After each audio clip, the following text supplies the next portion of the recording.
Hello guys, TBB ganap. JM pinahiya si Jazz sa harap ni Jeren. Nangyari nga ito nang nag-offer si Jazz ng pagkain na pan kay JM.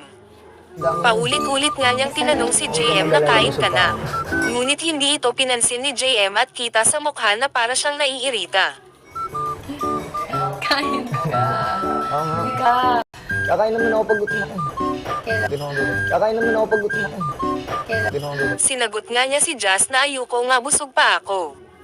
Kahit hindi sabihin na parang naiirita siya, pero halata sa mukha ni JM na ayaw niya talaga kay Jazz. At si Jeren nga ay napa-side-eye. Alam ata ni Jeren ang nangyayari sa paligid.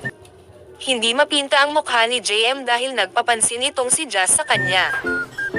Nakaraang araw nga ay nag-reveal itong si Jazz na may gusto ito ka JM, kaya siguro naiilang na pumansin si JM kay Jazz dahil ayaw niya na mag-expect ito. Magiging dahilan kaya ito para mawala ang pagtingin ni Jazz kay JM, o di kaya maging rason para ma-evict si JM dahil isa siya sa nominado ngayong linggo. Abangan natin.